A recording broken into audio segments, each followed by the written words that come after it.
In the history of spaceflight, only 4 entities have launched a space capsule into orbit and successfully brought it back to the Earth: the United States, Russia, China, and Elon Musk. Mr. Musk is a wealthy internet entrepreneur who has vowed to revolutionize space exploration by bringing down the astronomical costs. And that can't happen fast enough for NASA, which retired the shuttle last summer and now has to pay its old rival Russia to fly American astronauts into space. Musk is one of the contenders vying for a NASA contract to build America's next manned spacecraft, a contest he believes he has the right stuff to win.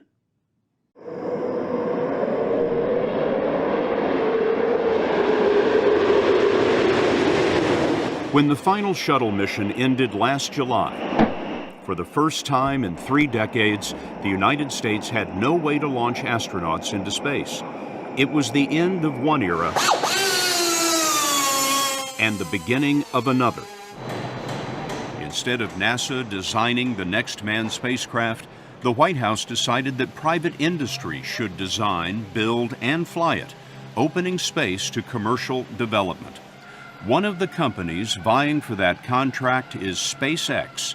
Elon Musk is the founder and CEO. Is what we are experiencing at this moment in time the turning point in man's reach for space, going from governments to private companies like yours? I think we're at the dawn of a new era, and I think it's going to be very exciting. What we're hoping to do with SpaceX is to push the envelope and provide a reason for people to be excited and inspired to be human. Musk is 40 years old, a naturalized American citizen, and reportedly worth nearly $2 billion. He isn't your typical corporate CEO.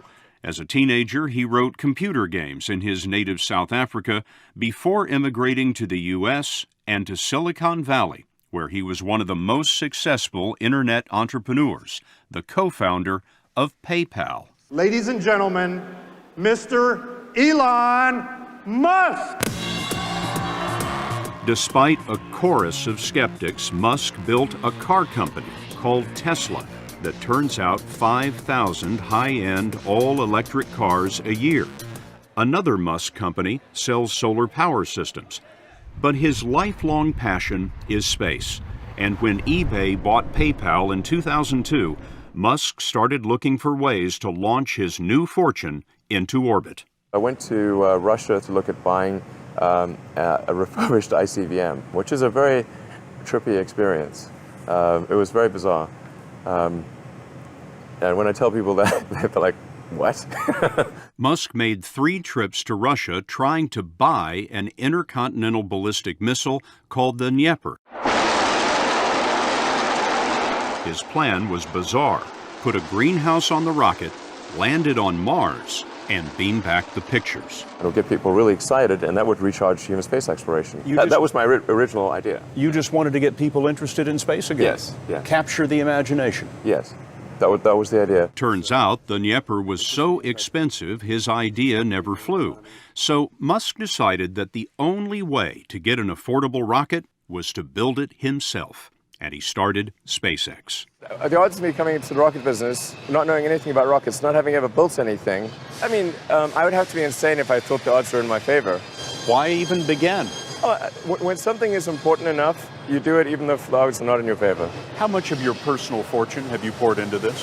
$100 million. $100 million Yes. into something that you did not believe would work at the beginning? Yes. Musk truly believes that low-cost space exploration is essential to the survival of mankind. I think it's important that humanity become a multi-planet species.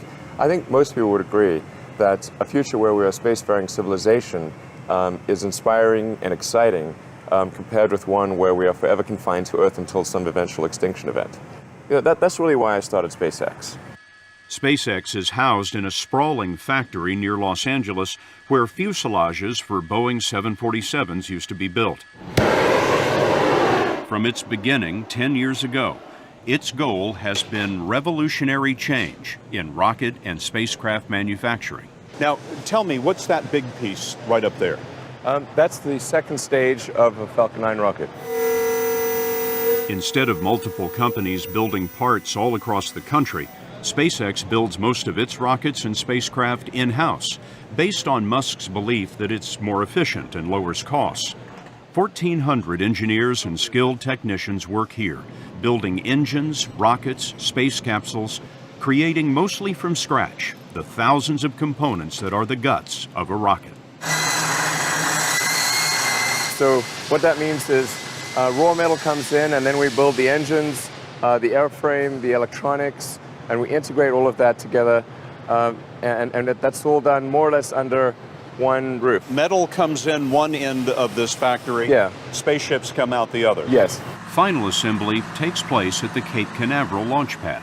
If the margin's there and we don't then have margin to the fourth power, then it's fine. Musk has college degrees in business and physics, but SpaceX is his first venture in aerospace. He bills himself as chief designer and chief technology officer. How did you get the expertise to be the chief technology officer of a rocket ship company? I do have a physics background. That's helpful as a foundation. And then I read a lot of books and talked to a lot of smart people. You're self-taught? Yeah. Well, self-taught, yes, meaning I don't have an aerospace degree. So how did you go about acquiring the knowledge? Well, like I said, I read a lot of books, talked to a lot of people, and have a great team. His team is a mixture. There are newcomers, mostly 30-something engineers, some of them straight out of college, and then there are the skilled technicians and aerospace veterans. Former NASA astronaut Garrett Reisman spent 3 months aboard the space station and flew on one of the final shuttle missions. He was brought in to help oversee the company's manned space work. You know, I'm curious. You have so much background in engineering. You could have easily gotten a job at Boeing or at Lockheed, but you came here. If you had a chance to go back in time and work with Howard Hughes when he was creating TWA, if you had a chance to be there at that moment when it was the dawn of a brand new era, wouldn't you want to do that? I mean, that's why I'm here. And that's why most of the engineers we met are here. Building spaceships is the chance of a lifetime. If you reach the point of having a successful manned flight, what will you have proven? We're not doing it to prove anything. We know it can be done. We're just trying to do it a little bit differently, a little bit faster, and to push the fence a little bit farther out. And then we can all go. I mean, I want to go into space. I assume most people here do as well. How many want to ride? Okay. Everybody wants to go. I'm not so sure.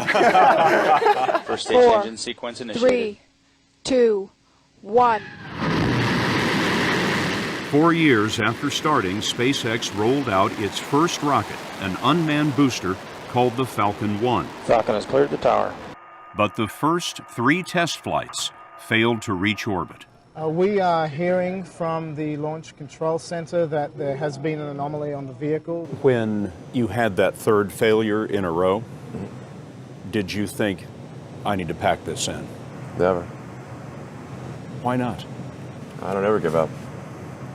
I mean, I'd have to be dead or completely incapacitated.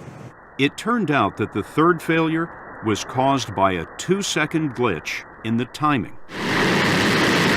8 weeks later, Musk bet the company on another flight.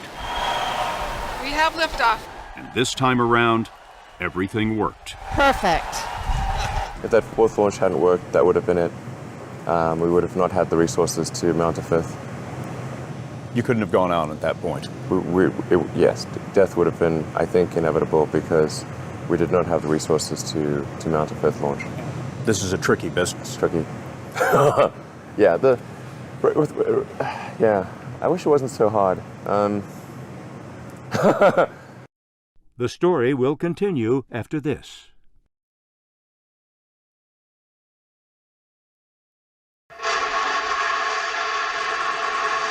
In 2010, SpaceX tested a larger, more powerful 9-engine rocket called the Falcon 9 and an unmanned cargo capsule known as Dragon.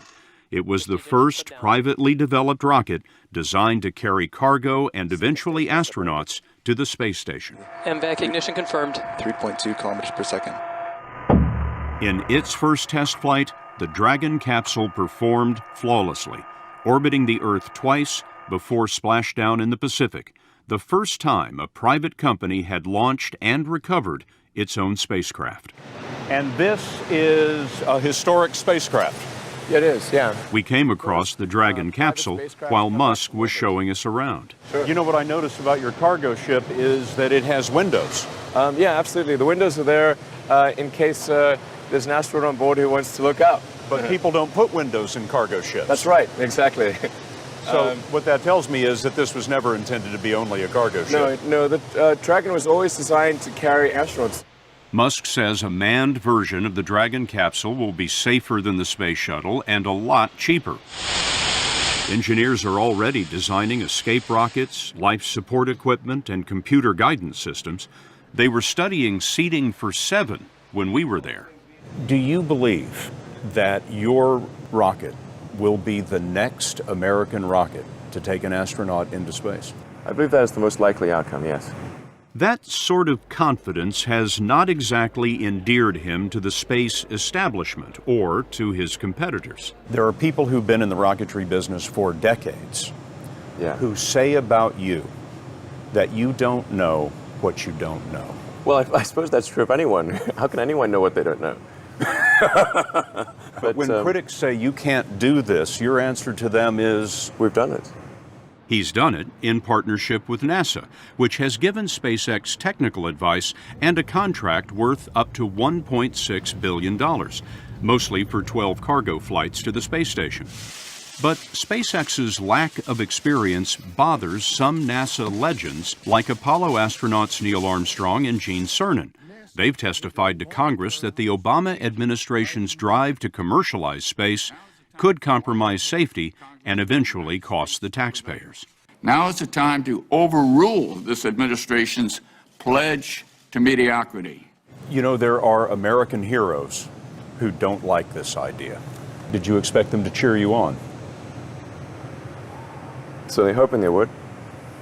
What are you trying to prove to them? What I'm trying to do is to make a significant difference in spaceflight and help make spaceflight accessible to almost anyone. And I would hope for as much support in that direction as we can receive. President Obama made his support clear when he visited SpaceX's launch site just before Falcon 9's first test flight. As this animation shows, Elon Musk's next flight will be far more ambitious, carrying cargo all the way to the space station. It was scheduled to fly in February, but it's taken longer than expected to perfect the flight software. The flight will be a complicated rendezvous with a space station that is moving 17,000 miles an hour, 240 miles above the Earth. Okay, so it looks like our burn performance is nominal. In the SpaceX Mission Control, flight simulations are continuing, and if all goes well, SpaceX will begin routine space station cargo deliveries later this year. But the big prize is winning the NASA contract to build America's next manned spacecraft, and Elon Musk is facing stiff competition. I'm probably not the guy that most people would bet on. Who wins? It's like a little kid fighting a bunch of sumo wrestlers. Usually the sumo wrestlers win. We're a little scrappy company. Every now and again, the little scrappy company wins. And I think this will be one of those times.